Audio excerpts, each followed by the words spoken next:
नमस्कार. चला, आज आपण शिष्यवृत्ती परीक्षेमधला एक असा विषय बघूया जो 2017 पासून ते अगदी 2025 पर्यंत म्हणजे प्रत्येक वर्षी हमखास विचारला जातो आणि यात गुण मिळवणं अगदी सोपं आहे. आणि हेच खरं आहे. बघा, यश मिळवण्यासाठी फक्त नवीन नवीन अभ्यास करत बसण्यापेक्षा जे जुन्या प्रश्नपत्रिकांमध्ये दिलेलं आहे ना त्याचं विश्लेषण करणं जास्त महत्त्वाचं आहे. यातच खरी गुरुकिल्ली दडलेली आहे. तर मग आज आपण काय काय बघणार आहोत? एकतर हमखास गुण देणारा पॅटर्न कोणता आहे, मग प्राण्यांची घरं, समूहदर्शक शब्द आणि प्राण्यांच्या पिल्लांबद्दलचे प्रश्न कसे येतात याचं विश्लेषण करू, आणि शेवटी या सगळ्यावरून तुमची विजयी रणनीती काय असायला पाहिजे हे ठरवू. चला तर मग सुरू करूया आपल्या पहिल्या भागापासून. हमखास गुण देणारा तो पॅटर्न. एकच विषय, एक प्रश्न, पण दरवर्षी हमखास. तर हा पॅटर्न आहे तरी काय?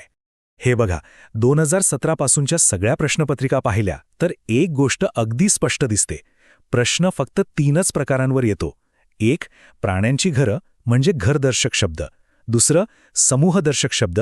आणि तिसरं, प्राण्यांच्या पिल्लांची नावं. बस, याच 3 गोष्टींभोवती प्रश्न फिरत राहतो. ओके, तर ह्यातल्या पहिल्या प्रकारापासून सुरुवात करूया. प्राण्यांची घरं म्हणजे घरदर्शक शब्द आणि यात चुकीची जोडी कशी ओळखायची ते पाहू. आता हे बघा, हा आहे 2025च्या पेपरमधला प्रश्न. विचारले, प्राणी व त्याचा निवारा यातली चुकीची जोडी कोणती?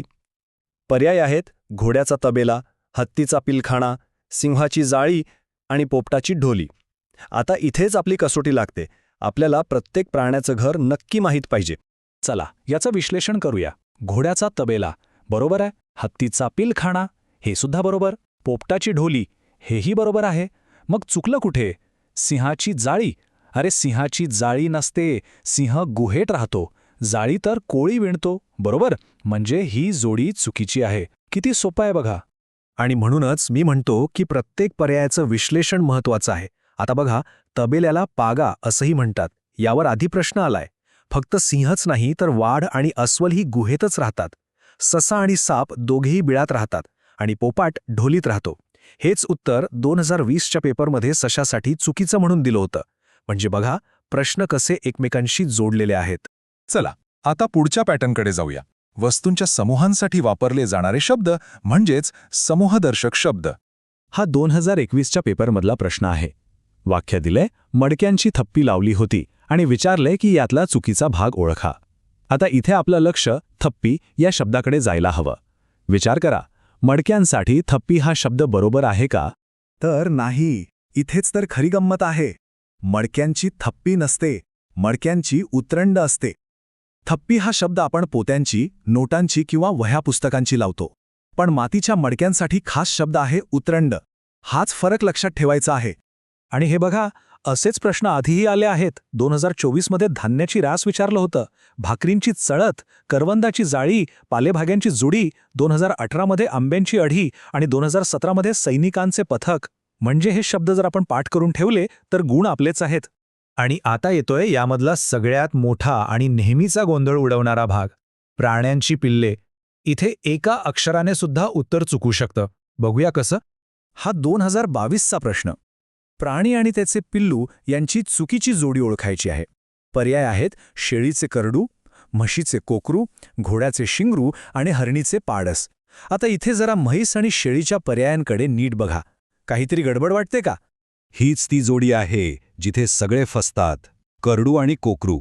लक्षात ठेवा, करडू हे शेळीचं पिल्लू असतं आणि कोकरू हे मेंढीचं. परीक्षक मुद्दाम हे पर्याय देतात आपलं अचूक ज्ञान तपासण्यासाठी. हाच तो सापळा आहे. म्हणजेच 2022च्या प्रश्नात म्हशीचे कोकरू ही जोडी चुकीची होती, कारण म्हशीच्या पिल्लाला आपण पारडू किंवा रेडकू म्हणतो आणि कोकरू कोणाचं? बरोबर, मेंढीचं.